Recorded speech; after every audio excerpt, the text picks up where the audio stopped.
lot of power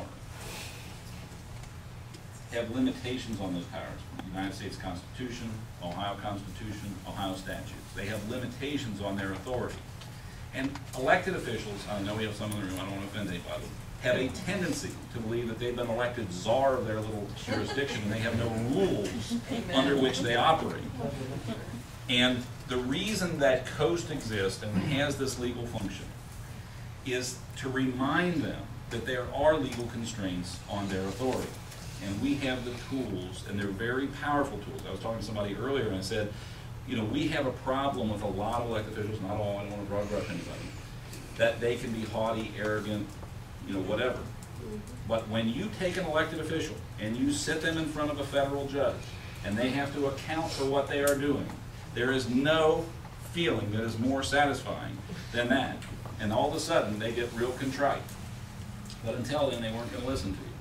So one of those tools, okay, I can't solve all your problems in your city, village, township, school board in the state of Ohio, but one of those tools is Ohio Public Records Law, and that's what we're here to talk about today. Ohio Public Records Law, which is consistent really throughout the country, not completely, but there's a general principle that the records belong to the people. We put a couple quotes in here from the Founding Fathers. A popular government without popular information, the means of acquiring it, is but a prologue to a farce or a tragedy, or perhaps both. Knowledge will forever govern ignorance. And a people who mean to be their own governors must arm themselves with the power which knowledge gives. James Madison. Liberty cannot be preserved without a general knowledge among the people, who have a right and desire to know. By the way, this is wonderful, the Tea Party movement, I can't tell you how excited I am about people like you coming out and, first of all, educating each other, because every one of you has pockets of knowledge. I have a pocket of knowledge. I don't know all the stuff this fellow before me taught, but boy, he knows a lot about school finance. It's amazing. Speaker, where'd that fellow go? Paul? Great job. Okay? He has a pocket of knowledge, and we're getting together like the colonists used to do and educating each other. You know, after a long day on the farm or whatever it might be, actually saying, hey, we've got a responsibility as citizens to go out to educate each other. And public records law is part of that, because you can educate yourself about what's going on in school districts. One of the things I said to Kelly when I was coming in, I said, you know, there's very little we can do to stop bad public officials from being bad public officials, but there is a little we can do. And if we don't at least do that little bit, then we're not doing our part as citizens to fix the problem. But besides this, they have a right, an indisputable divine right, to that most dreaded and envied kind of knowledge. I mean the characters and conduct of their rulers. John Adams. The liberties of a people never were, nor will be secure when the transactions of their rulers may be concealed from them. How many of us have this problem in our local government, whatever it is?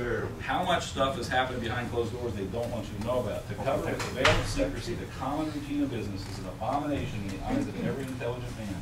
Patrick Henry.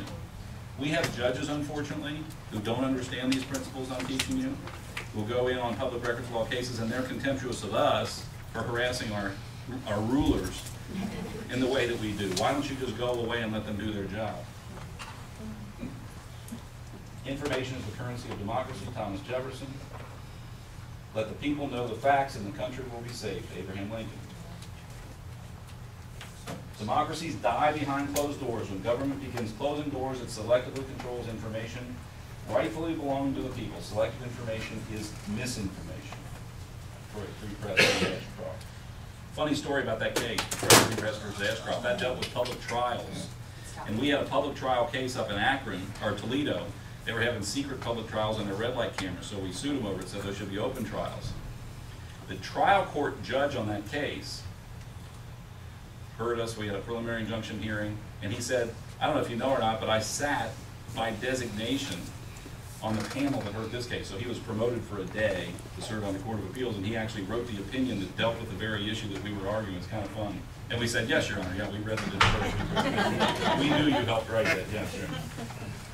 Direct knowledge of how our government is operating. It enhances the public's ability to affirm or protest government efforts. When government selectively chooses what information allows people to see, it becomes a powerful tool for deception.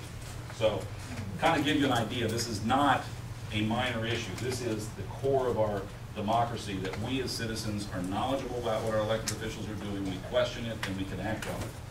As a responsible and involved citizenry, our duties include holding our government and public officials accountable. Key to fulfilling this duty is to be fully and accurately informed.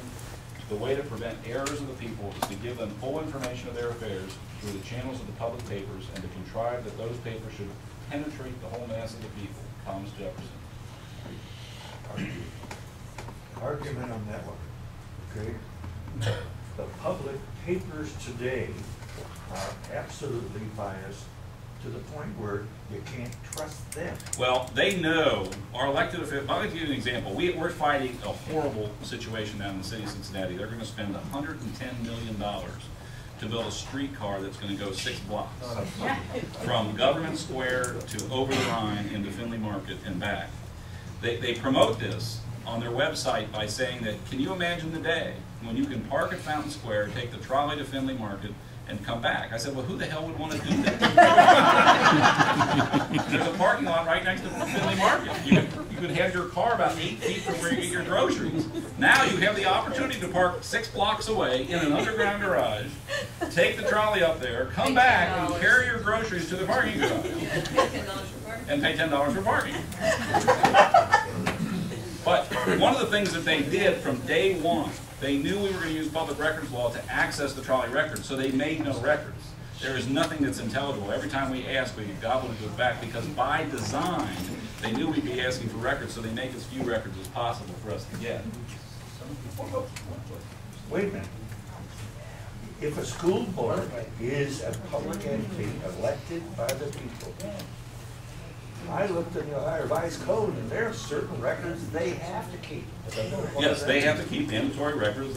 I'm just saying, on the streetcar issue in particular, they've made it very difficult, because they, for example, on spending, show us your streetcar spending. They've intermingled it with the rest of the city spending. There's no place where you can get a record that says, show us where your engineering costs are, show us where your capital costs are, show us where your acquisition costs are. They've commingled it so you cannot see the cost of building the streetcar. They did that intentionally because they knew we'd ask those questions.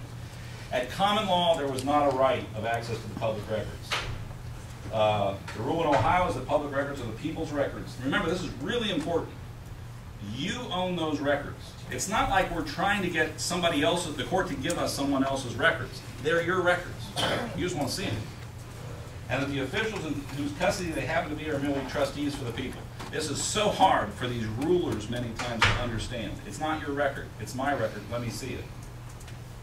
And therefore, anyone may inspect such records at any time, subject only to the limitation that such inspection does not endanger the safety of the record or unreasonably interfere with the discharge of the duties of the officer having custody of the same.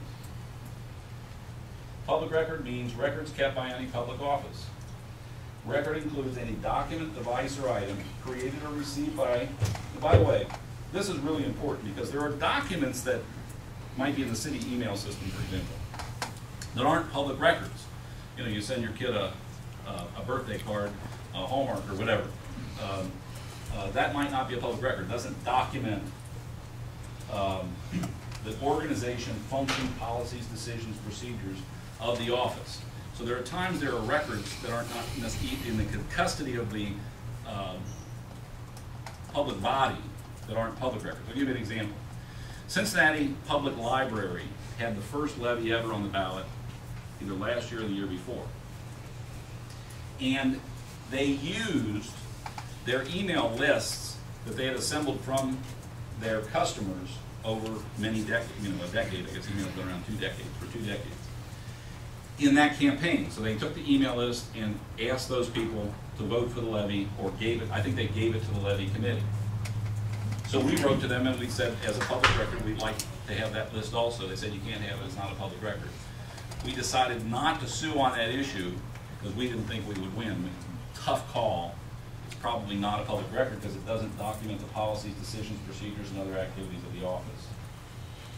Kept by a public office, document, device, or item that is created or received coming under the jurisdiction of that public office serves to document the organization, function, policies, decisions, procedures, and other activities of the office, and is not exempt. There's a series of exemptions under the Public Records Act, a lot of them dealing with public safety, personnel. There's also exempt records for schools that deal with the student privacy issues. A public office includes any state agency, public institution, political subdivision, or other organized body, office, agency, instruction, or entity established by the laws of the state in the exercise of any function of government. Private business does not open its records to public scrutiny merely by performing services on behalf of the state. So now the question is, you've got a concrete company providing services to Clear Creek Township. Are their records public records? A private business does not open its records to public scrutiny by performing services on behalf of the state or municipal government. It ought to be difficult for someone to compel a private entity to adhere to the dictates of the Public Records Act, which was designed by the General Assembly to allow public scrutiny of public offices.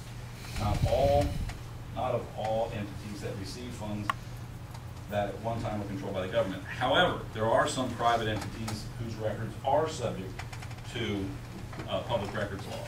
Presumption that a private entity is not a public office, absent of showing by clear and convincing evidence that the private entity is the functional equivalent of a government office. And we are actually litigating this question now. Just to give you a hypothetical as we walk through these examples. I sit on the board of a group called the 1851 Center in Columbus. The Ohio Township Association and the Ohio Municipal League get 100% of their funding from townships and municipalities in Ohio who are members. They are spending our money. To oppose the repeal of the estate tax through lobbying through the Ohio Township Association and the Ohio Municipal League. We ask for their records dealing with that on the argument that they are the functional equivalent of a government. They get 100% of their money from the government. They act as proxies for the townships and cities in Ohio. Whether the government performs a governmental function, the level of government funding, the extent of governmental involvement, and whether the entity was created by the government or to avoid the requirements of the Public Records Act. Hello. Potential private entities that may be public office: Ohio High School Athletic Association, Ohio Township Association, Ohio Municipal League, Convention and Visitors Bureau, Film Commission, 3CDC. That's something, those are both things. High School Board Association should be. Should be, yeah. Okay. Yeah, these are just some that we listed. What is a public record? Kept by a public office is a document, a device, or item that is created or received by the jurisdiction. I think we got that already.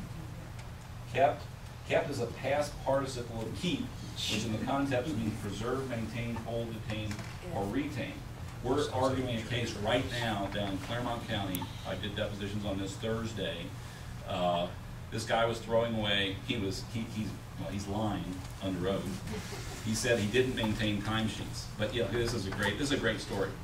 This guy was an employee of a township in Claremont County, maintained, he billed the township every quarter for his overage.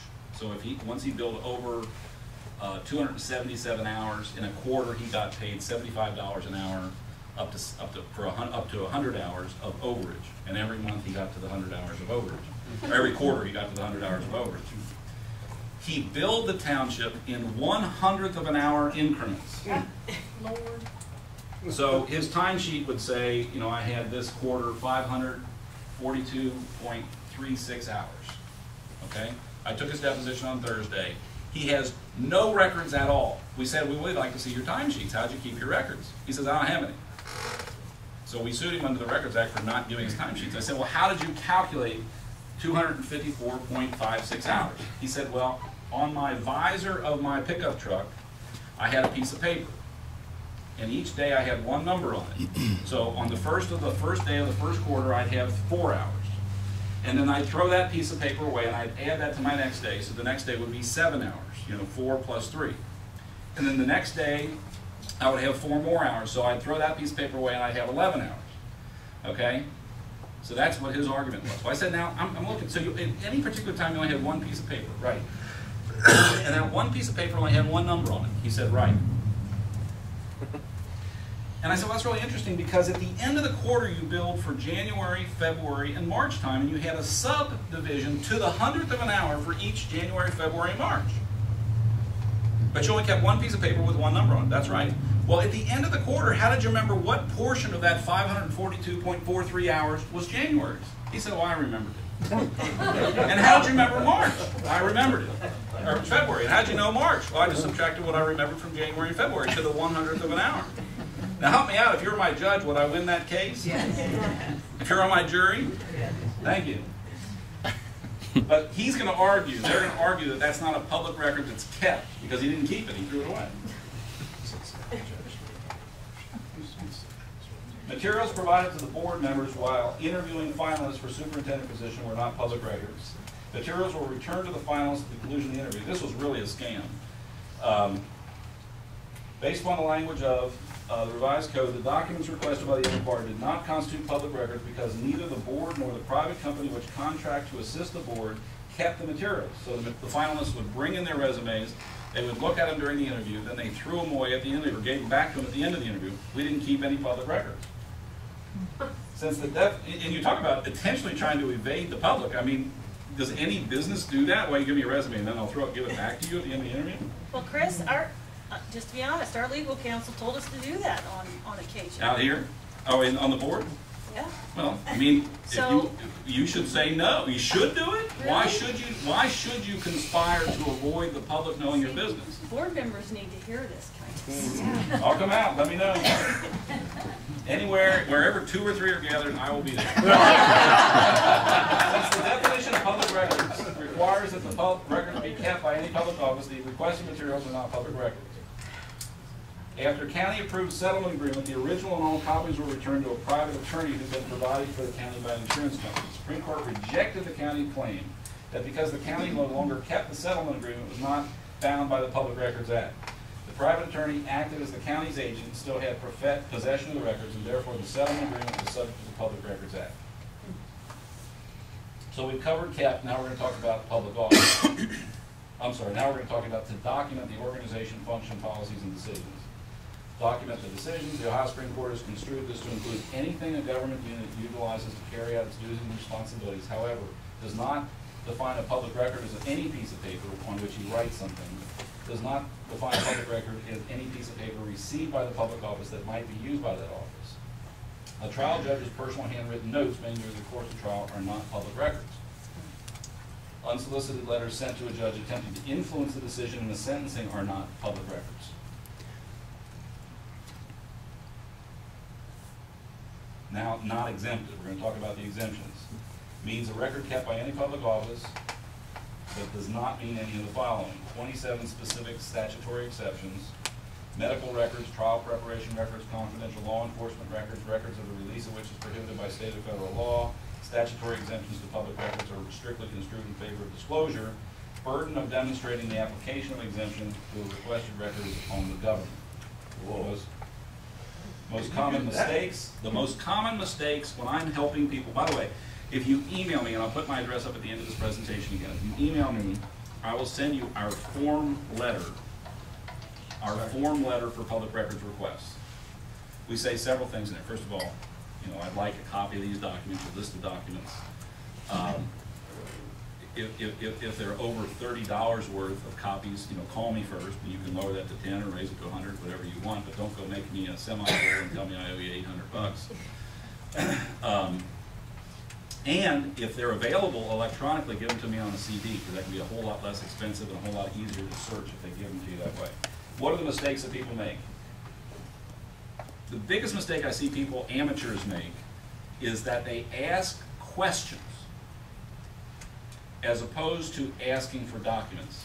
Tell me how much the streetcar is going to cost and all the components of the streetcar. Well, that's a question, that's not a document. Okay? Now, if you say, give me all the financial projections that you made for the streetcar, you're entitled to those. Okay? You're asked for documents, not questions. Keep reminding yourself of that. Documents, not questions. They have no obligation to create records or documents that do not exist. However, if they have a database, so they say, well, yeah, I can give you the streetcar numbers, but those are all buried in this big database. Well, you run a search on streetcar and tell me, where the budget numbers are for that, or whatever it might be. They can run subsets of their database for you. Chris, Yes. just a quick question. When you're dealing with public records and collective bargaining, everything seems to be private. Budgets, forecasts. We're working with a forecast. An example, we're working with a forecast. We haven't finalized our newly agreed upon contract that was done quickly and we knew about.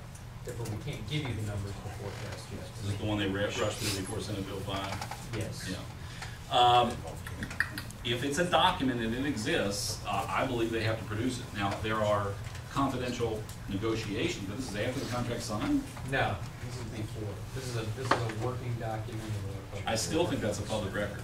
Call me and I'll put you in touch with Kurt Hartman, who's my partner in crime, and he's brilliant. He's the one who put this PowerPoint together. What if you don't know what the document is that you're looking for? Can you just go in and say, I want to look through human resource files? No. You gotta be more specific. That's the next point. You can't be too broad. You can do a little bit of fishing though. And the fun thing is, I didn't put this in here, I've actually used public records requests to make them do my legal research for me. I'll give an example. We're trying to fight the streetcar down in Cincinnati. And one of the questions is, did council ever pass a resolution authorizing you to build this thing? You know, do you actually have the authority? Because I thought they didn't have the authority. So I just sent them a record request, send me every resolution showing the council has that the mayor has the authority to build the streetcar, right? Well, I wasn't gonna search through 3 years of resolutions to find this thing and just let them do it for me. So I just sent them a letter saying, do it for me. So you can make them do your research. It's kind of fun. It could have taken me 10 hours to do it. I just sent one letter and they sent them all back to me. And I just have to read what they sent me. But if you make the request too broad, you're not going to get what you want. Now, my guess is you don't want to see the personnel records. You want to see the records of every teacher who's been disciplined over the last 2 years. Okay, that would be more narrow. Potentially get it. By the way, on teacher discipline records, a lot of people make the mistake of asking for personnel records. Let me see Mary Jones's personnel file. Well, that's fine. They have a personnel file, but they have the disciplinary records in a different file. So I want to see all records of the school district related to teacher Mary Jones. Okay, and then you get both files, or all 3 files, or all 6 files that they maintain on that teacher. So be careful you don't ask too narrowly for something that you also can't ask too broadly. Okay?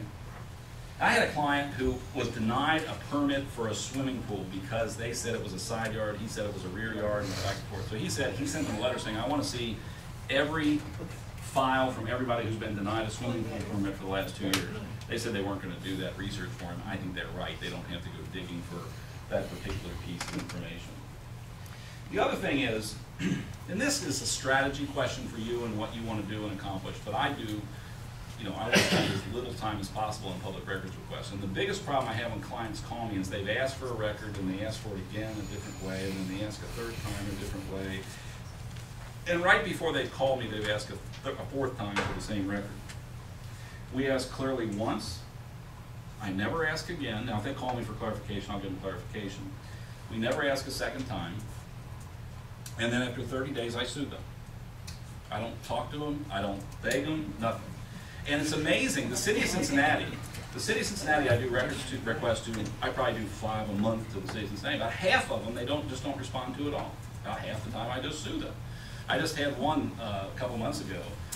Oh, I'm sorry, at the beginning of this month, we filed 2 lawsuits on the same day. One, I had asked for every check that had been written to the mayor since he became mayor. Because we were doing the case where he's getting the limousine, the Lincoln town car, doing the Lincoln town car case. He's taking, by the way, this is a fantastic issue. The mayor, for those of you who aren't from Cincinnati, the mayor of Cincinnati just is taking out of his office budget $500 a month home for his car allowance. He calls it mileage reimbursement, but he doesn't file any mileage records. He just takes it. Nobody authorized him to anything else. And in fact, the city charter prevents him from taking it. So we actually did a records request because we did a blitzkrieg. We didn't want to know we're giving him a month to think about it. We went into the office the day before we filed the suit. And we just said, we want to see your mileage records. And he said, well, I don't have any mileage records. Thank you. You know, and we filed the suit.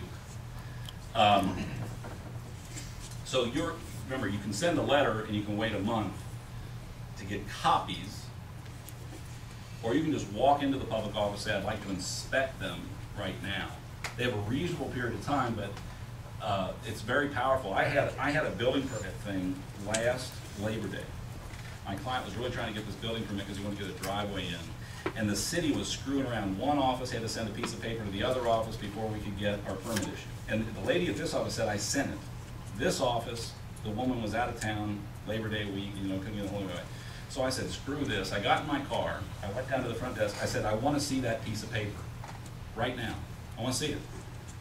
And there people are scrambling all over the place. I called the city solicitor's office and said, just so you know, if they don't produce this piece of paper today, I'm suing you tomorrow morning. And I stood there and I got my building permit. Can I ask a quick question though? Are you speaking as though a lawyer, you, Yes, go in and say, wow? yes. But if she goes in and says the same thing, will Yes. she get the same results? Yes, here's why. She calls me. I don't charge her anything, because the city, village, township, state of Ohio, or school board will pay me. This is what I do for, one of the things I do for a living. You have the power of me standing behind you. If you have a public records problem, you call me. We'll get you your record. And yes, you can do everything I'm telling you. And you just say, Chris Finney's gonna sue you. Look him up on the internet and we'll get your record. Hey, Chris, I wanted to ask, so you billed them for the time it took to sue them? Oh, yes, they pay me very handsomely every time I have to sue them. Okay. Oh, I'm sorry. Plus, the person seeking the public record gets $100 a day of statutory damages for every day they delay in producing the record from the day I sue them, not from the day you ask for it, from the day I sue them until the day they produce it, up to $1,000 That's per record or per sheet? per request. Per request. I don't list in the city, but if there is a city school district to represent that school district. The law director of the city? Yes. And the county prosecutor represents townships, I there's a lot of wrote him difference. some stuff. By the way, he hates me now because I beat him in the Court of Appeals twice. Yeah, they don't like that. But I'll share with you. But you got a newfound respect, too. I don't know about that. The new nickname. How can you change that? That changed what? He will not represent the school. Oh, well, that's a whole different issue, okay? Kelly told me I can only talk about public records, but that's a question of, and I was answering this question for some folks before this meeting. Let me say this quickly. It's just a weird law of Ohio. If the state of Ohio, a township, or a school board violates the law, so the law says you can't do X, but they do it anyway, I can't do anything about it. The prosecutor can do something about it, the Ohio auditor can do something about it, other people can, I can't do anything about it. We don't have standing usually, other than certain exceptions like public records law, open meetings law, constitutional violations. However, if a city in Ohio violates the law or a county violates the law, call me. I can sue them, we can solve the problem. Okay, but the city, it's just weird, Ohio law, townships, school boards, and the state, I can't help you. Yes, sir. What about taking that one step further? If the county would not intervene over the township or the school board, would you I then don't be in know a the answer position to to that. go You over can the call me, county? I'm not sure. I don't Okay. know the answer to that. I don't believe the prosecutor has a duty, they have prosecutorial discretion of what they're gonna enforce or Okay. not, so probably not. Yes, ma'am. In our school board meetings, often we hear that the board gets a board packet mailed to them the Friday before the You're Monday entitled to meeting. that board packet. We are, okay. Absolutely. Public record. Now, there might be confidential attorney-client, for example, in that packet dealing with a teacher discipline or a student issue. There's gonna be things that are exempted, but other than things that are exempted, you're entitled to everything in that And packet. if there's no negotiations and there was the offer from the union and they voted to reject it at the board meeting, would they Certain take that? parts of They can take that. labor union contract negotiations are not public record. Please call me, I can put you in touch with Kurt, and he can tell you. So what do we ask, do we say board packet as of such and such a date? Would you call it board packet? Well, I assume they kept a copy in the office, so if they mail them on Friday morning, you can walk in Friday afternoon and say, I'd like to inspect it. Okay. Now, if you ask for a copy, they might delay a week or two in getting the copy, but that day you can walk in and say, I'd like to see today's board packet. If they say, no, it's secret, call me and I'll sue them. It's real, no, you laugh, but you know, there's so much we can't do anything about, okay? And I don't beg, I don't write, I don't call, just sue them, just like, because it does two things. First of all, you get what you want, and secondly, they learn their lesson and they stop screwing around with it. You want me to quit? Okay. You pretty much covered. I was saying sue them and they Oh, stop. because I got a few more slides I can There's do. so much more, I know. I can, Go ahead. no, I've gone on quite a bit, you've got a lot to We go. could have you, Chris, and another Can I hour. say something? When I became fiscal officer in this township, I immediately started putting on our every check we write in this township is on our website. Every receipt, every check that we get is on our website. Of course, our minutes are on our website, and our annual financials and a financial report. But I mean, I would encourage you to if you're here representing a board, if you're a school It's board very issue, inexpensive to post this stuff. it costs nothing. I mean, and through our computer systems, I can create a report with a click of one button, and put that on our website. So go back to your school districts, go back to whoever you're, wherever you live, your township, your village, and ask them to put it on their website. It doesn't cost anything, and it's your money that's being spent. Okay, I'm gonna wrap up. The point is, these are your records, you're entitled to them. There's a lot of ins and outs, and we also have, the Ohio Supreme Court, every chance it gets, waters down the Ohio Public Records Law. It's not a great court in terms of defending those rights, but the statute is so well written. The legislature, whoever wrote the Ohio Open Meetings Law, the Ohio Public Records Law, did a pretty good job. Just like the writers of our Constitution many years ago, they realized that our government officials are there in order to abuse us. Right? And they're trying to protect us from that. So it's a very powerful statute. If you need help, that's why I got my number up there. I'm gonna leave it up for a minute so I get my thumb drive. But it's a very powerful statute. There's another one, a parallel statute dealing with Ohio open meetings, similarly very powerful. And one of the powers is that fee shifting, because they can't jerk around with you with their lawyer. It just gets real expensive for them to do that. So glad to help. Call me, or best is to email me if you have any questions at all. I'm glad to help you all out. Oh, thank you so much, Chris. We've got another part of the presentation. I've got a list going around, a notebook and a pen. Please write down your name, your area that you're from, your phone number, and your email address. I appreciate that, just so we can keep in touch. No, I think it's going, where is it? Right here? Oh, okay, it's going around. Appreciate that. Hey, one thing that I wanted to tell you that I asked for early on, like my first week there, and I think everybody at school at least got real nervous about, I'm not sure why. I just wanted to know the facts. It seemed like they scramble every time I drive up. I get people running down the, what do you need? What do you need? They don't want me there at all. But one of the things I asked for was, give me the last 4 years, 08, 09, 10, and 11, of pay. Every employee, what their pay was for each of those years. And that way I could look at that. And when somebody said I've got a pay freeze for 3 years, I could say, well, actually it was a $10,000 over 3 years. Can you tell me what part was frozen? And so, again, I just would follow up with a question, but where was the freeze? And maybe there was a step where you had the same pay that year, but in actuality, over the last 3 years, there's been. But anyway, it was just, I could have that on hand, and anytime somebody said something, I could go back and see if that was factual, and then correct it if it wasn't. It's really easy. So you can ask them for a compilation of data. It's not a chart that they have to form themselves. They don't have to do your research, but that was just data. They just gave me year 1, year 2, year 3. Some of that stuff is real simple, and you can ask for it. Q Public. You all are welcome to that information. What about if they have extra benefits, like a car allowance? You can ask for all of it. I also asked, and I got a stack about this big, but I also asked for everybody's W-2s. A copy of all of their W-2s, because I wanted to see if the salary matched the W-2, and they should be the same. Did it? In most cases, it did. It did. I could track the salary, but if they got a supplemental, it was off some, but not much. It did match pretty well. But they redact the Social Security number, which is fine by me. Well, you still get them? Absolutely, you can get them. Is it Yeah, but hey, you know what, we did away with that, guys. You can do away with the pickup. The ORC code says you cannot reduce an administrative compensation package, but that means while they're in contract. Once their contract is over, you can start a new contract without pickup, and we did that.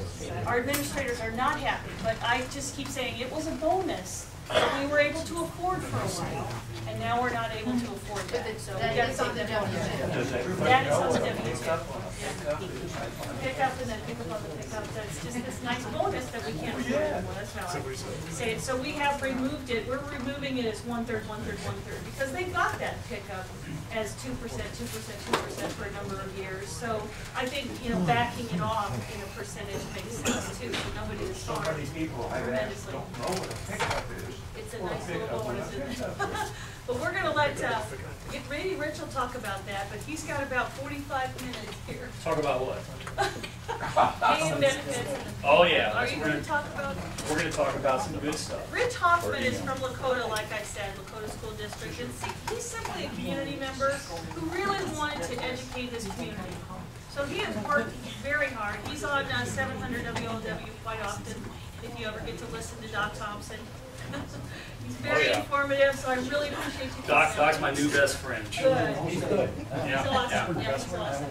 All right. Anybody else want to eat cookies? Because you guys are gonna love this. Juice. Yeah, this is going to be this sort of a touch. If Chris and Paul hit on some of the high notes, this is going to give you some icing for the cake, because I had some charts in here that fill in some of the gaps that you guys have been interested in. A little background on me. I've always been a little bit against higher taxes. I mean, I'm fiscal conservative. Nobody likes to pay higher taxes. But I wasn't vigilant about it in the school system. I'd argue in the Pulse Journal, put the letters to the editor in there, and then you'd have the banner back and forth from week to week, and it was kind of fun. But if a levy passed or failed, I didn't get too crazy about it.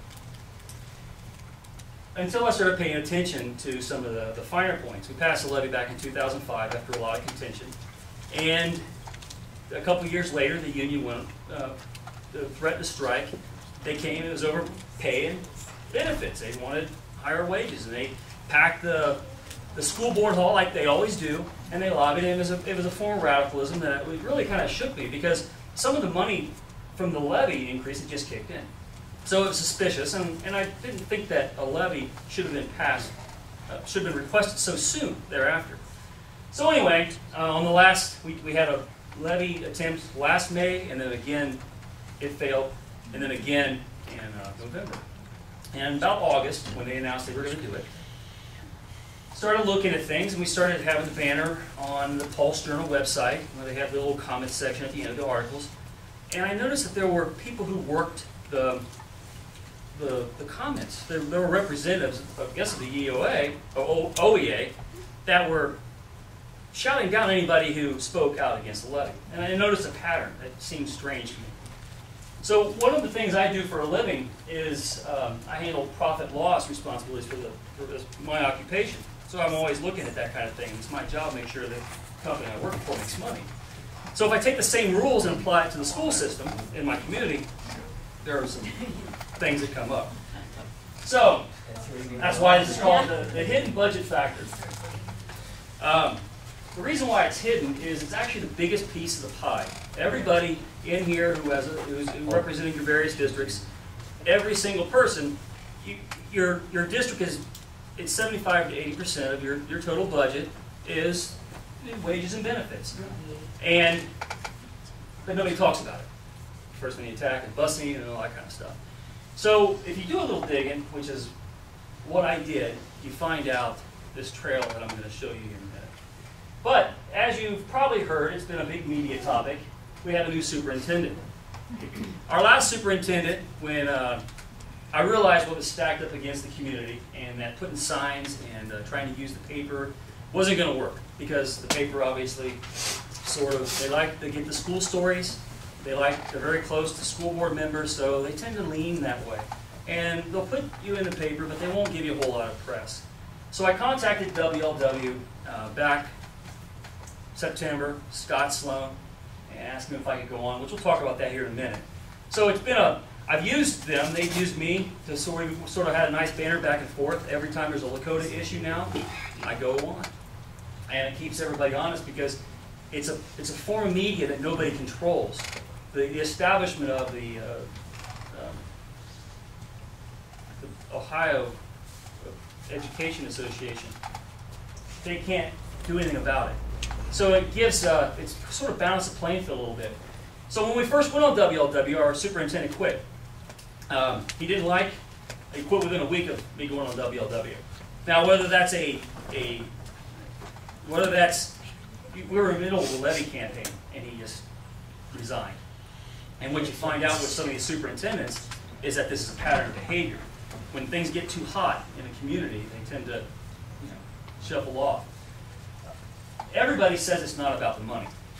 But as you can see up here, This is the governors of the state of the entire United States.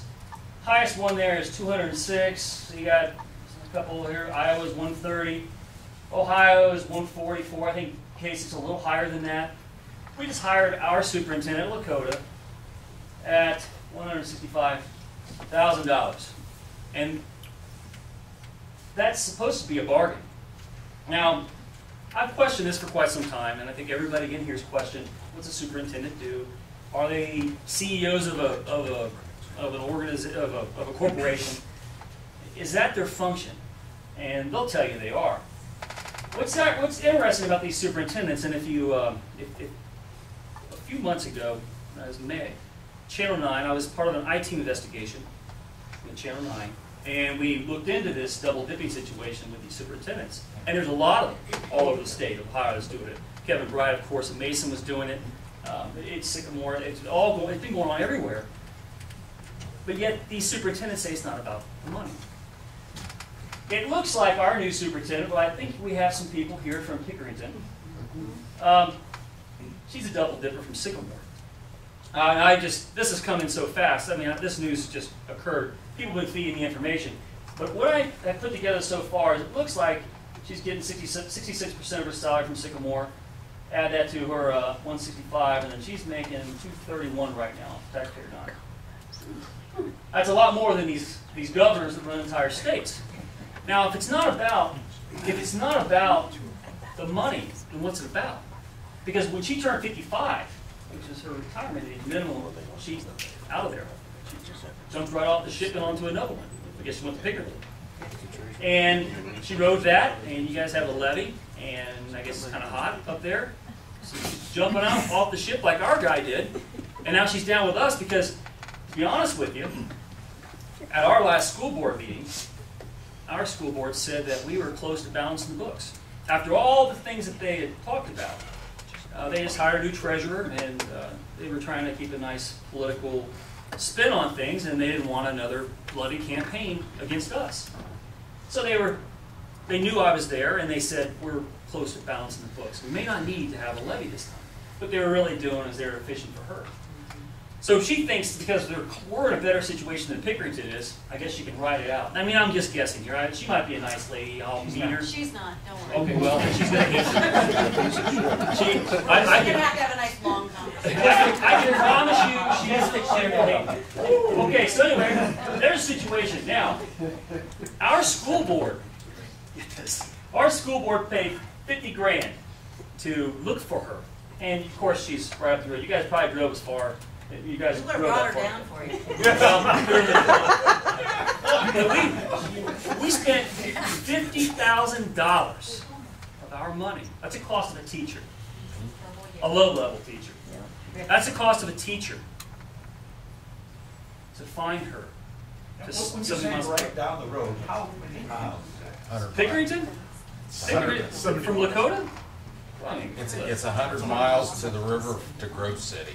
I was thinking 74 miles.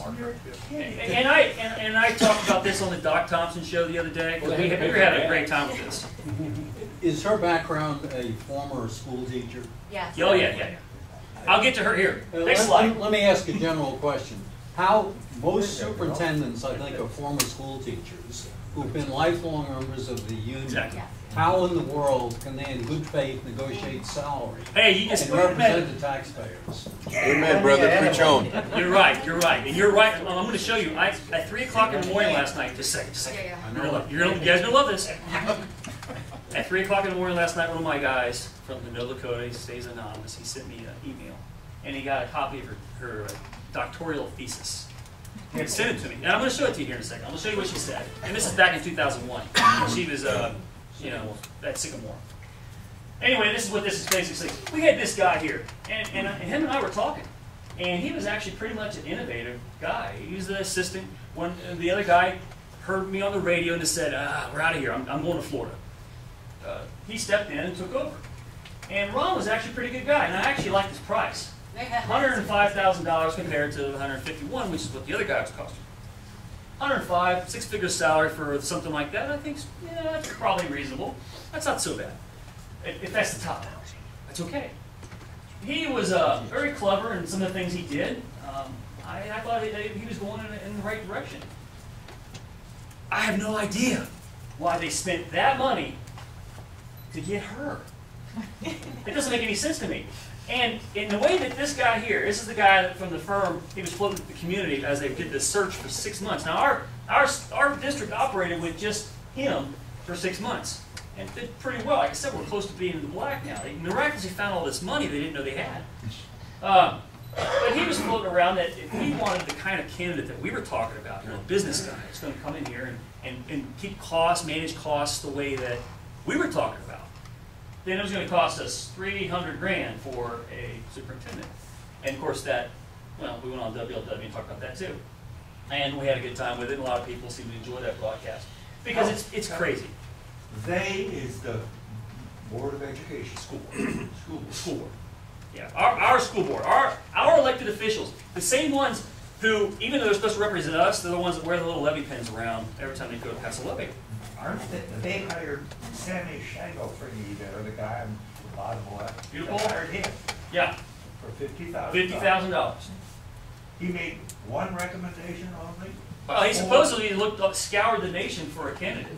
I mean, according to him, he looked 70 miles and got paid $50,000. He went to bingo and said, we get to pass the right. money for us. That's exactly what he did. And that's, Karen Mantilla, we're in the middle of contract negotiations with our teachers right now. She's the lead negotiator, and her resignation isn't effective till August 1st. So she's gonna stick it to us. We're gonna foot the bill for whatever she wants to give them, and then she's out of there the day before the levy goes on the ballot. I mean, we went to the school board meeting on Monday. It stinks to high heaven. She knew she was out of there. You should have heard the way she talked to people at that meeting. I'm telling you, you guys are in trouble. She's evil. No, we're not in trouble. She is. If she thinks she's going to come down here and play that game, I'm telling you, it's not going to happen. Will not happen. And I think that's why our school board probably bought into her, because she has that global initiative program and all that. You know what? We'll see. We'll see. All right. That's what I was going to ask about. I want to see that.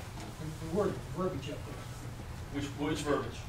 The screen right before that. Well, she said that. This one? Next. Yeah. Oh, no. That's the thesis I'm going to talk about. That one? Oh yeah, this is the thesis.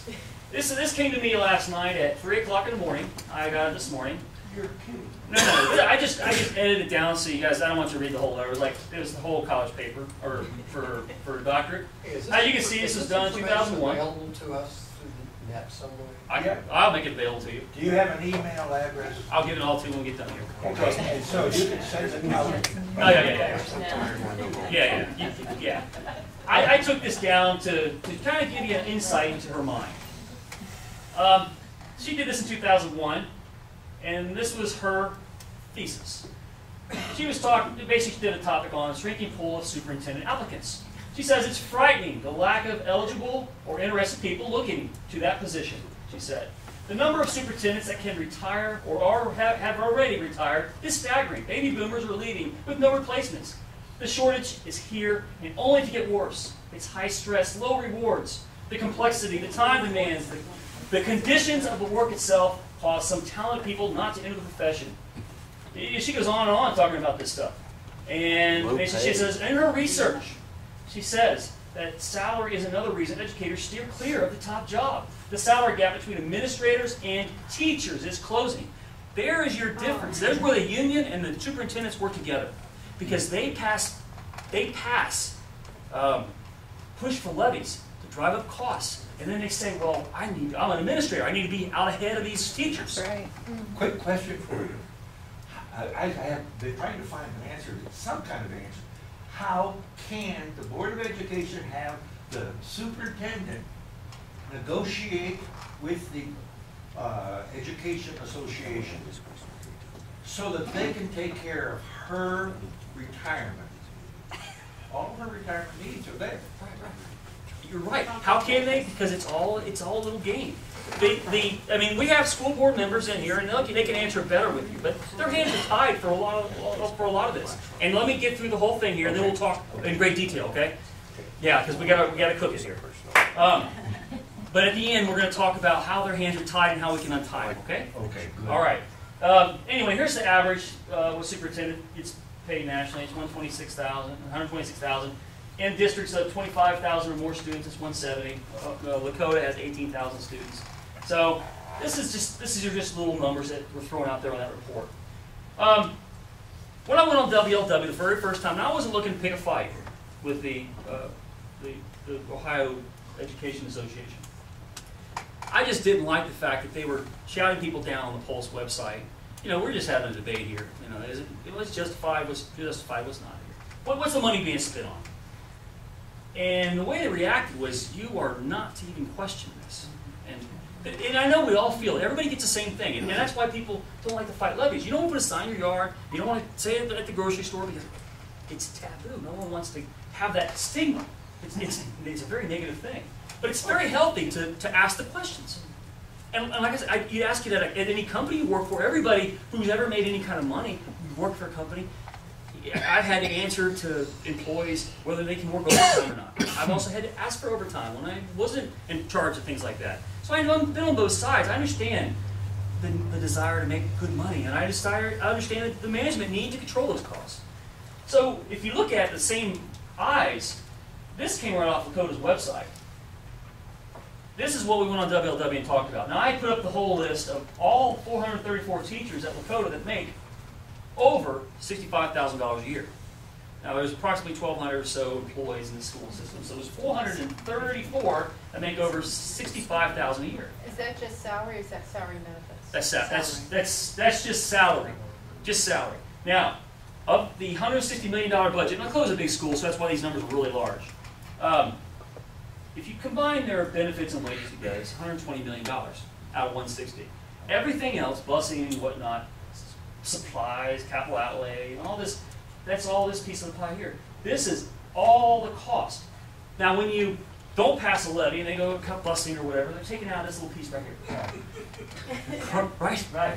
They're taking it right out of that. Yeah. Anybody with half a brain would work on this. You wouldn't talk about that stuff until you dealt with that. That's right. Right? But you don't. And instead of even discussing it, that's why I call this the hidden thing, the hidden factor. Because everybody spent hours and hours in countless meetings and very contentious debates where parents come up to the podium and plead with the school board, please don't take our bus away. Well, we can't do anything about this. So we're going to do something about this. Pass the levy next time. It doesn't make any sense.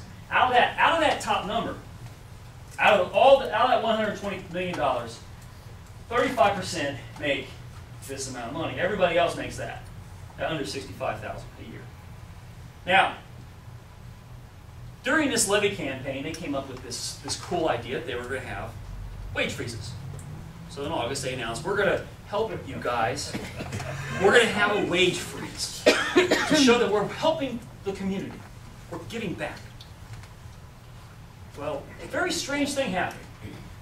1 year later, under a wage freeze, there were 200 more staff members. 200 more people. Now there's 625 people at Lakota that make over $65,000 a year. How'd that happen? Step increases. Because they have step increases. So there's before there was just step increases and wage increases. Now there's just step increases. And that's the hidden little phantom menace there that drives up your cost. So now the money at the top end is now higher. So that's what necessitates the levy. So that's the question. That's all I wanted to get to.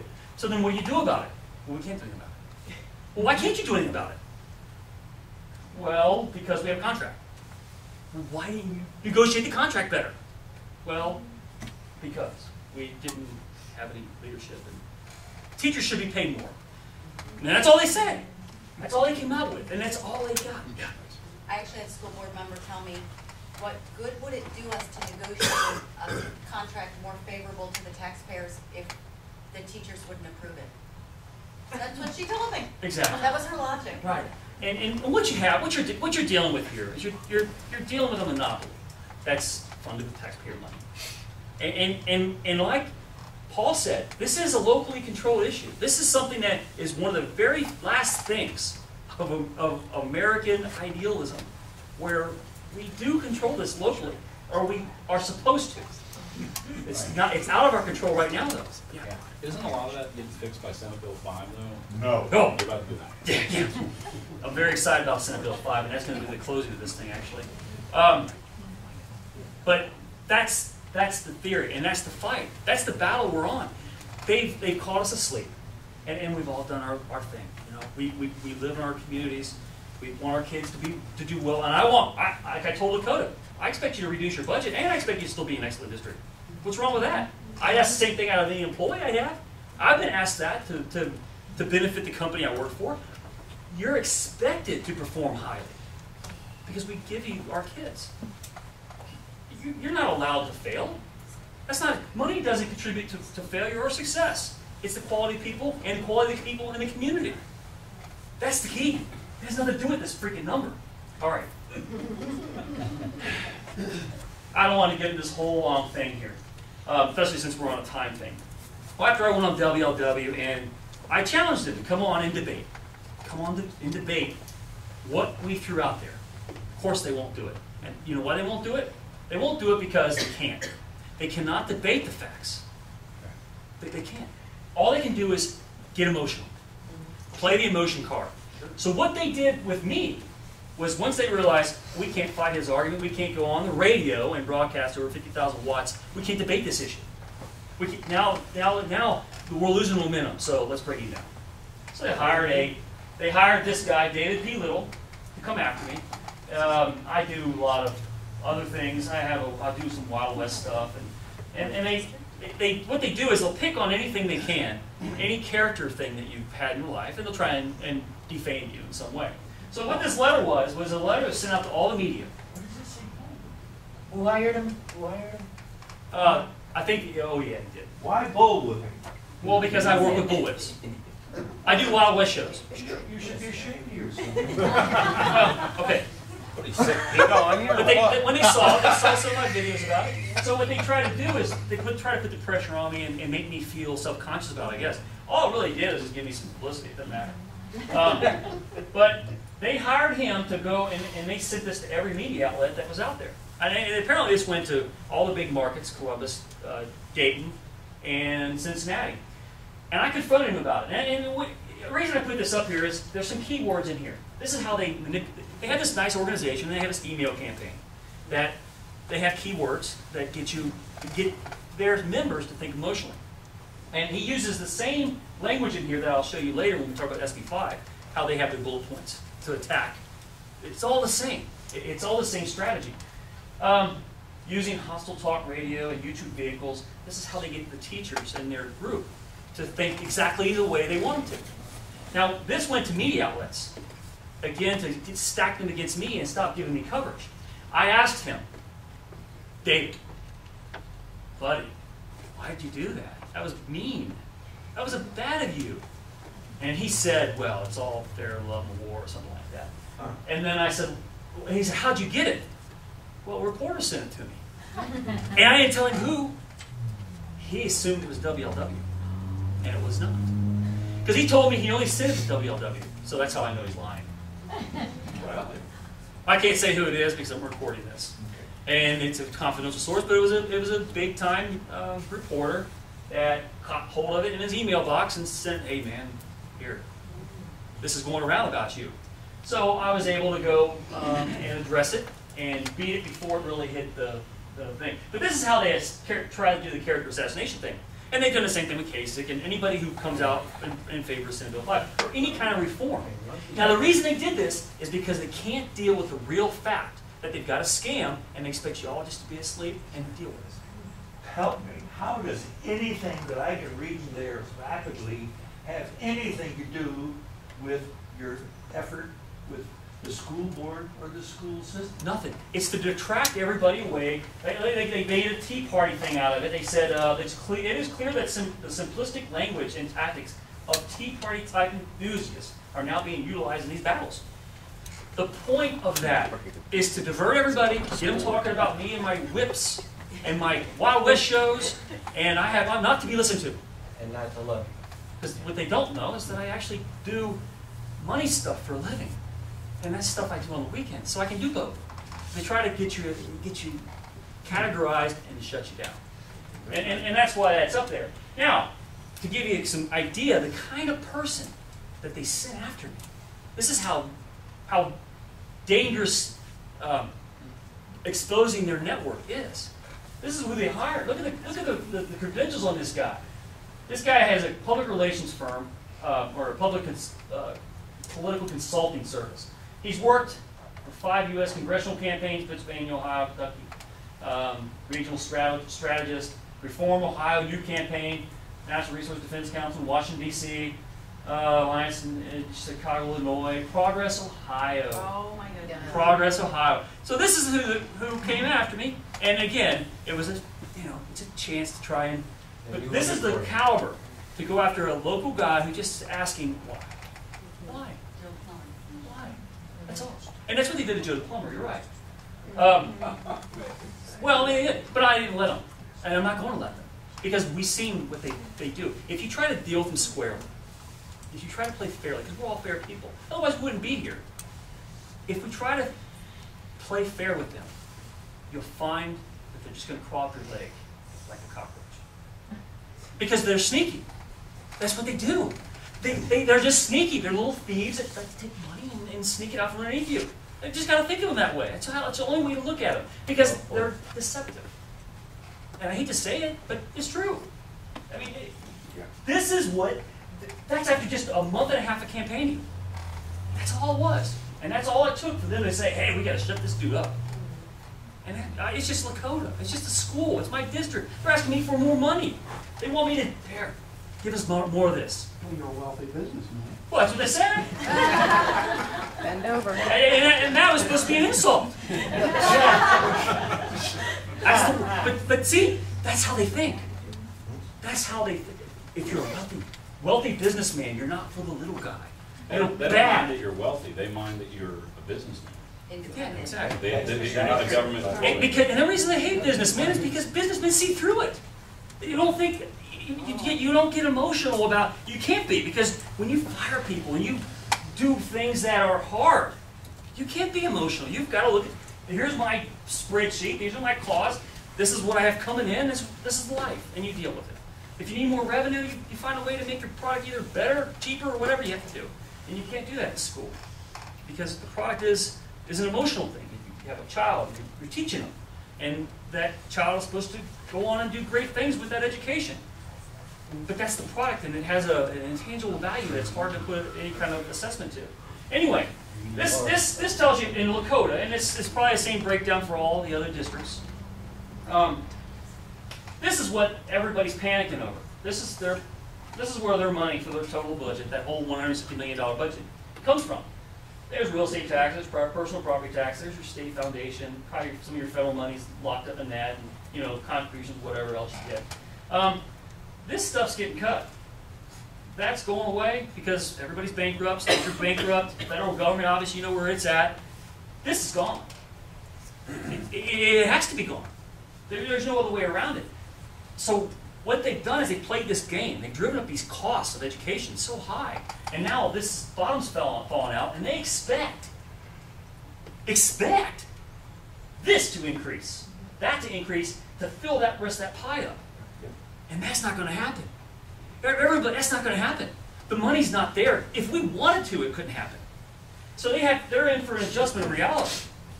And that's the battle that we're facing. I got to speed it up here, guys. I heard earlier we talked about what per pupil costs are, and that's what you got to look at. When you go buy a car, you don't buy a car and say, "Hey, let me talk you down $1,000," because you'll get ripped off.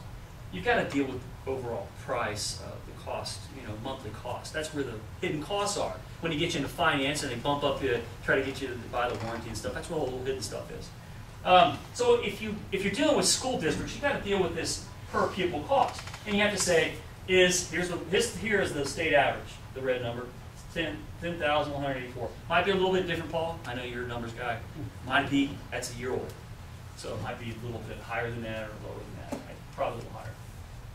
Every one of these little blue ones, I have a hard time seeing some of that. All the blue ones are excellent districts. It's excellent with distinction. You have some here, like Lakota is $9,500. This Bethel Tate is $7,300. And Sycamore City, which is not quite excellent distinction at this time, is $13,000. But you can see they're spending $13,000 per pupil, and they're spending $7,000 per pupil. The question you have to ask is, well, okay, everybody's excellent with distinction, so what makes you excellent with distinction? What makes this more valuable than this? And you have to ask those questions. I mean, any logical investigation into these costs would bring that up. And when you're talking about state funding, you got to secure that number somehow in order to even nail that down. Because as long as this is varied like this, you're going to have confusion, and confusion is where all these games get played.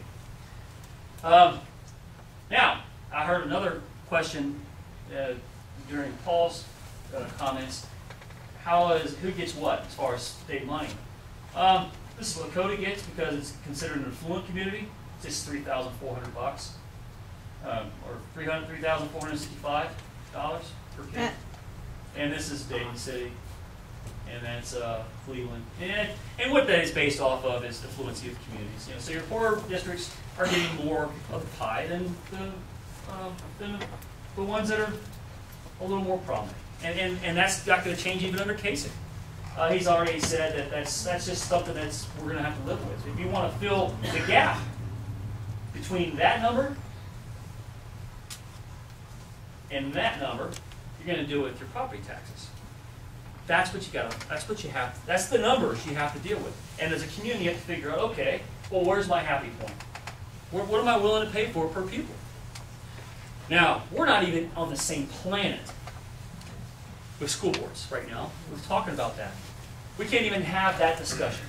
You can't even bring it up. You can sit here and talk all day long on a little podium when you go to the school board meeting, and it's just going to right out. Because the contracts that the OEA has negotiated statewide, it's completely tied their hands. They can't do anything about it. We'll get into that in a minute, okay? This gives you an idea. This is a CPI index. Basically, this just tells you what the price of consumer goods, what things are kind of worth, average value, and the overall economy right there. This is where the housing bubble burst and things kind of leveled off right there. Yes? When you talk about their salaries, have you annualized their salaries? Annualized? Well, Prorated. if they get $65,000, that's for 9 months' work. That's not their annual salary. Well, it's your annual salary, but you're talking about maybe per hour or somehow. Per hour. Because a lot of people say, well, $65,000, that's not that much, but when it's for 3/4 of a year work. Oh, right. I'm not even dealing with that in this particular presentation, because that gets things even more muddy. You just deal with a nice little round number to look at, because that's your cost to your community. What the teachers do, how they do it, what they go about their business, isn't my concern. My concern is whether or not I can afford them. Can I afford to pay out of my community for them to have what they expect? If I can't, then I have to decide, okay, do I have alternatives? What are my alternatives to solving my budget crunch? I'm happy, if the community is happy to pay what we pay now, which is pretty high property tax, because it's already unattractive to want to move into our district because the taxes are so high. And if you bump that up anymore, then it hurts your real estate value in other ways. So you you have to have a management fix in order to keep it. In order to stay excellent, you have to have a management fix. You can't just keep doing this, because look what they've done. If you left them alone, look what happened. Oh, yeah.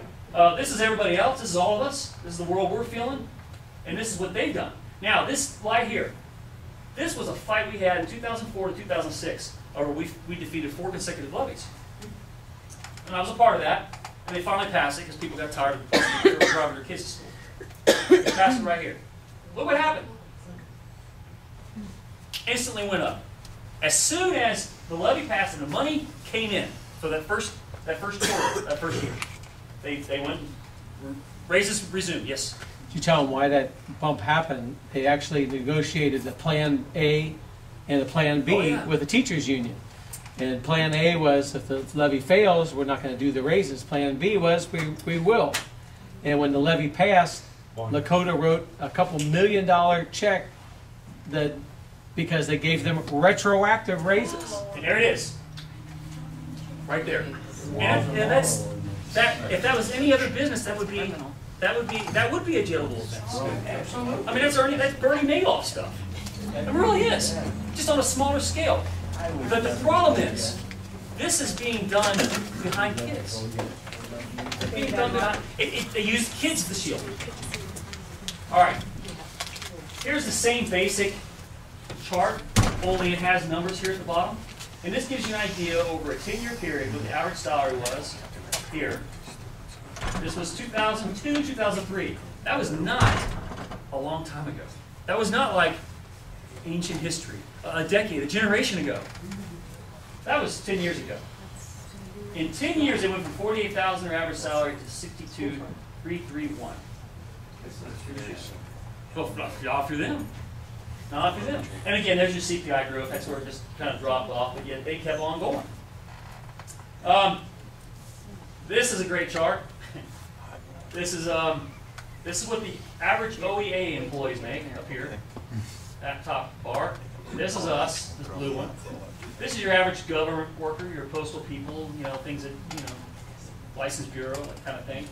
This is other teaching professions, not within the union, not necessarily school teachers. But OEA, they're about 40% higher than the rest of us. 30 to 40% higher than everybody else. And that's a serious problem. But that speaks for itself. Benefits? Hmm? Does that include benefits? No, that's just raw salary. Does that include That's- superintendents? Nope. Well, yes, it does. Yes, it does. Sorry, yes, it does. It includes because they're all part of the Right, part of so the thing. that really bumps it up. It does, because you wouldn't have such a high number there if if administrators weren't included. Wouldn't That's happen. what really bumps it up. But you have volumes of bus drivers, you have volumes of the housekeeping or custodian, food service. So you've got a lot of low-end people on there too. Yeah, and that should bring that number down even more than that. That's why it surprised me so high. Yeah. I saw this chart in some of the research that I've been doing, and maybe I misunderstood the chart. I took that chart to mean, maybe I just misunderstood what you said, that the yellow line, that's the average for the teacher salary that's in a public school. Because it's about 55.8, I think, here in Ohio. It is. It's 50. And I took OEA employees to mean like Marla Bell and the union bosses and the people that are actually directly employed by the OEA, not necessarily the teachers here in the schools.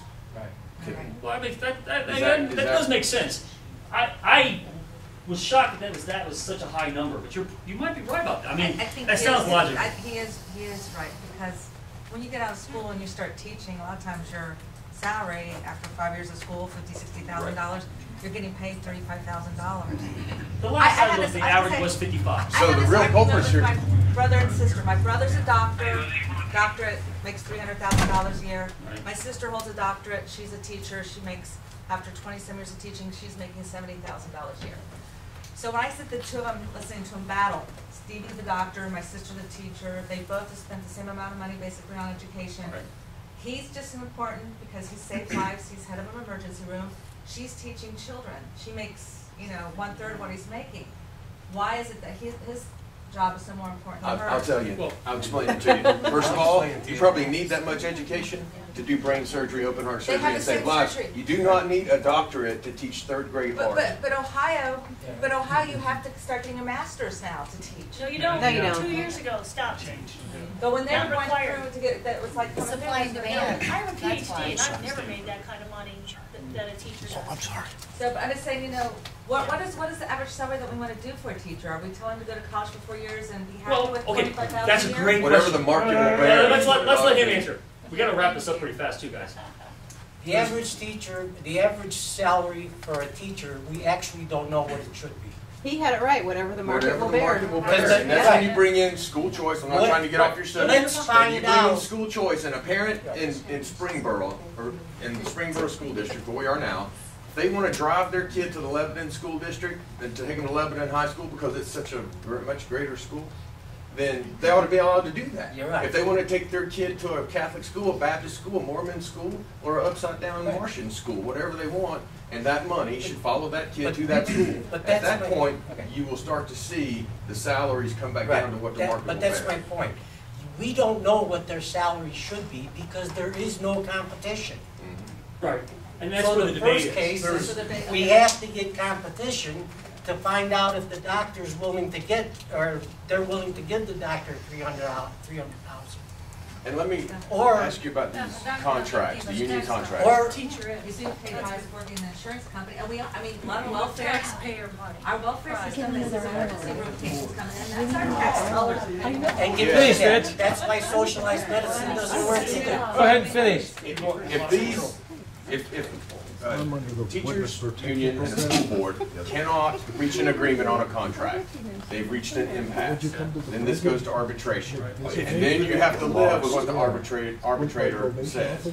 So the unions have figured out, well, we'll just ask for the sun, and that arbitrator's gonna cut it in the middle, and we'll still get the moon. Exactly. They've done So that. what would happen if the school board refused to institute what the arbitrator said to do? And Would you see a holy war or what? I think you would, but it's so, it's difficult, and Paul knows, and I'm sure Kelly can speak to it too, the pressure that they feel, because you gotta get all the school board members to align on that. And often you only have one or two people on there really, really pushing it. And if you're one of those radicals on there, you're gonna get segregated out, and they're gonna just negate your vote. Yeah, if you don't mind a couple comments. I've taken to signing many of my emails with a simple phrase, and that's that elections matter and votes count. And so if you want to see this stuff change, you have to change who you elect to office. And you know, if there's anything that's going on lately, the local Tea Party group in our community, I've encouraged them to put all their energies, they can complain about stuff that happens at the national level, but there's really not much they can do to change it. If they really want to change the quality of life in our community, they have to pay attention to elections, and that's the school board and the city council. Exactly. And, but let me ask a question, because I'm not the brightest bulb in the pack here, I'm just glad to be here. So if I go, I work really hard, and I get 3 new board members on the school, and they're all crazy radicals like me. Yeah. And they will not offer a contract to the teachers, that the teachers accept. You'll have a media battle. So what if they can take it? Let's assume they can take that. Let's say, what happens? What happens if we say, hey, we're only offer this, the teachers say no, does it go to binding arbitration? Then what's the point of having me working hard for a school board people when they're gonna get whatever they want anyways? Well, here's if I can answer that. Is that whether or not it goes to binding arbitration right now is going to have what you negotiate in your contract locally.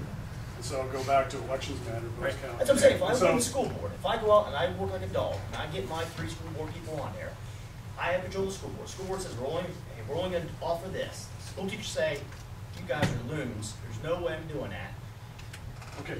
Well, what I'm saying is the next time that contract is negotiated, you take out that clause that says it goes to binding arbitration. Oh, there you go. So all you have to do as a school board member is just take out the clause. Wait a second. They may not agree to sign a contract, end up a strike, but that's how. Kelly If said they strike, can you hire around them? one of the end points we're gonna talk about is what we used to call Senate Bill 5. Yeah. And Still Senate called Bill that. 5 does one thing, forget all the details. One thing is, if it gets passed, and I'll tell you, SEIU has spent so much money to make sure it doesn't get passed. But Senate Bill 5, one thing, I gotta say it, Senate Bill 5 gives the authority back to the local organizations. You're right.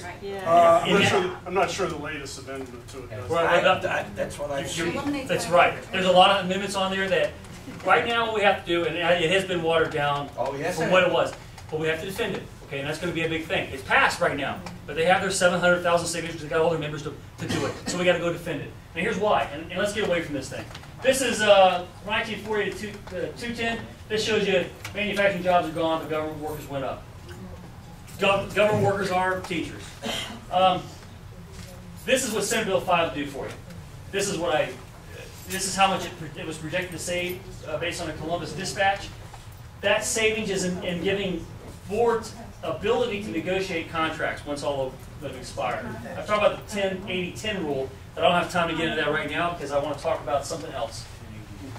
This again, this is a letter from the OEA encouraging people, giving talking points basically to all their members on how to attack us. Similar to the David Little thing I showed you earlier. Same type of bullet points here. This is all the same stuff, same type of emotional argument. None of it's founded in reality. It's all based on Haight Shannon Jones, we're gravely concerned. What about poor little kids and adults and young adults and all that kind of stuff? We have to have a 21st century education. So don't let anybody rob us of giving kids the opportunity for that. Now here's the problem. And this talks more about benefits in Senate Bill 5, which we don't have time to get into. I want to get to this here. Okay? Because as soon as Kasich went into office, this guy held a rally. It's down here in this bottom little corner right here.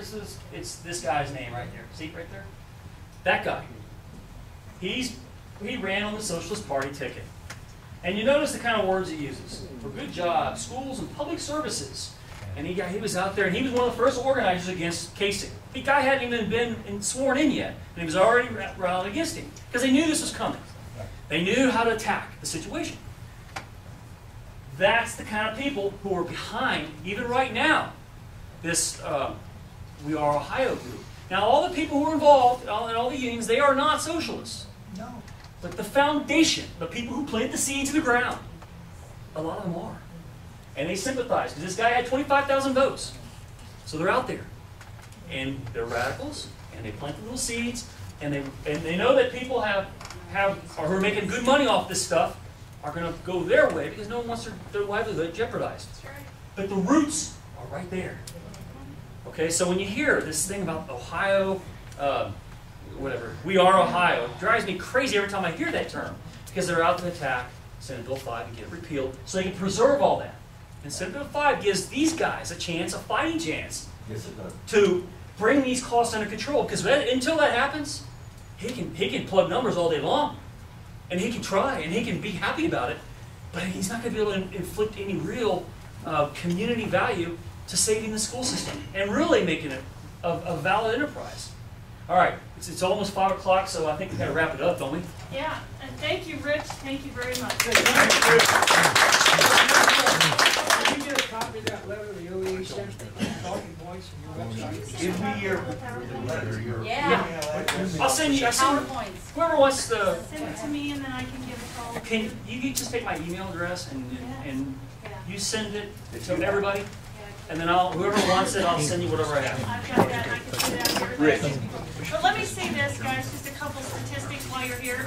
You know, what is a teacher worth? A teacher is worth more than we can ever pay, right? But the market says that when we have 12 spots, which we just advertised for 12 teaching spots, because we had this early retirement, we bought teachers out, we have 12 teaching spots. When 100 people per spot apply, do you think it's up there around 70? You know, it's not. And one of our curriculum developers said to us one day, I said, well, if you've got 100 applicants, don't you think we can ratchet down the pay because we have supply? Yeah. It's supply and demand. We have the supply. We're good with supply. We're actually thick in supply. So let's ratchet this down. Well, we can't because the union says if you don't give us this level of pay and you don't keep paying us more, we will strike. And there's not a board member around that's willing to sacrifice the children's education because that's what happens when the strike occurs. That's the problem. We have to do away with their ability to strike. Right. Then we can pay them what market will bear. Because that makes sense, to pay them what market will bear. And when you've got 100 applicants per position, I don't think it's up there that high. And our school, here's this whole ruse with the price per pupil. It's nonsense. Because none of that tells you how much money is spent per pupil on things that other schools don't offer. We have to pay to play. We don't have busing. So our price looks like, oh my gosh, everybody do it like Springboro does. We also, in 2007, hired 110 new people that started on the pay scale down low. It then moved our whole curve to the left when it comes to pay. But they're new people. It's not that we're overpaying. We're paying the same as everybody else does. It's just we have 75 new teachers that started at the bottom end. So it's all just a numbers game. They're all getting the same pay. You know, some schools, yes, definitely spend double what we do. And there's got to be something wrong with that. But it's not an indicator of services offered. Right. It's an indicator that the parents are picking up more of the bill when it comes to Springboro than the taxpayers. But you know, this whole what is a teacher worth, what's a bus driver, it's worth whatever. When you can find 50 people to replace that one, it's whatever one of the lowest ones are. And our curriculum developer said, well, well, we need the money to hire the best of the best. I said, I think all schools think they have the best of the best. Is there any school that would claim they have the worst of the worst?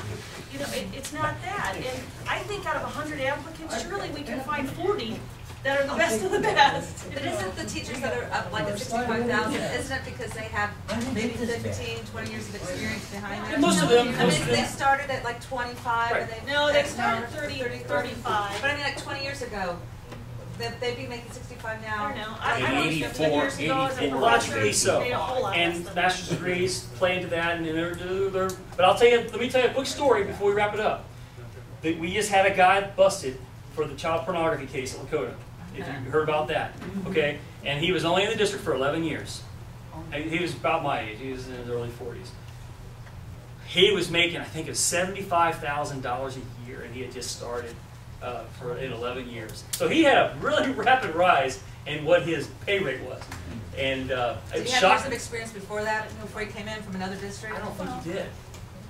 Because he lingered around until his early 30s. But I mean, I know we're in trouble. We need a. Oh, it's yeah. Like but when you look at it, how do you tell? I mean, like when I have this battle between my brother and my sister, they both bring up very good arguments. Oh, there's great arguments out there.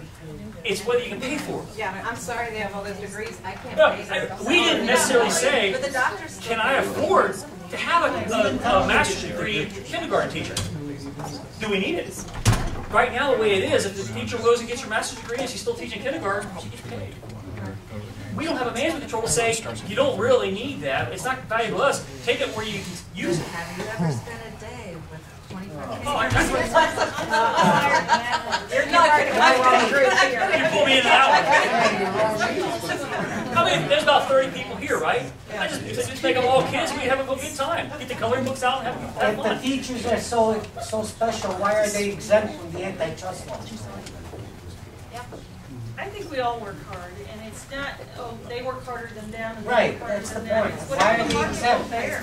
Why are they exempted? I'm They're just letting you all- know the family conversation at Christmas. Yeah, don't get arrested, Hey guys, would you all come back to a meeting in October? I think we need to get school board, people who are interested in being on a school board need to come here.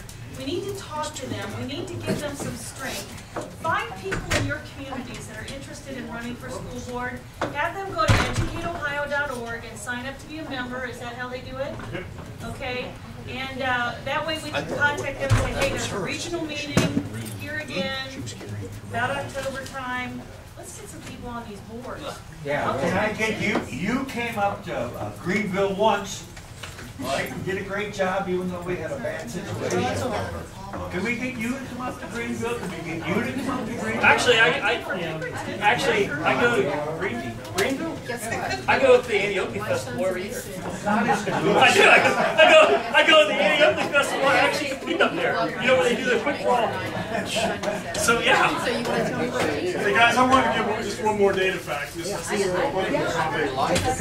It takes, in Ohio, the law says it takes the vote of 4 board members to put a levy on the ballot. And so for those of us who think you have to get the majority of the board on quote our side to get control of the board, that's not true. All you need to do is have 2 board members on that. And so I think it's true. Unless it's an emergency. You still need your 3. You still need your 3 at the start. What I'm saying is that in a district, if you can get 2 people elected to the school board, you can stop all standard levies. Let me ask you this about superintendents, and our former teachers, and former union members, and lawyers. You 2 guys, Kelly, do you know how often does it happen that a school board goes outside of education? Find someone, some other You field can't that's be a qualified superintendent, as far you can't be a superintendent unless you have a superintendent's license. You I don't can get think that while you you're on the job, too, right? Yeah, I don't think you can get, So we're I stuck don't with think that you can get a teacher. superintendent's license without having been a teacher.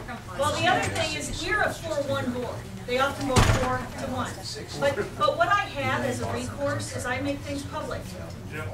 That's my recourse. And if you want to renegotiate a contract, even if they have the ability to strike, you have to make sure the public knows all the facts to that contract and let the public put some pressure on those people that are forcing you to pay more. Because it's about educating your communities. They're gonna revolt, just make you feel as angry as you feel. They're gonna feel the same way once you give them all the information. I'm not cushioning it. I'm not adding to it, I'm just giving them the facts. They're gonna object. Well, you're telling you that part of that comment is it's public, because we were told flat out this number at the end of business, and don't learn anything. No, they're not public, but I'm saying that what they want, well, for example, hey, Robert, I'm talking. Yeah, but I have to pay attention.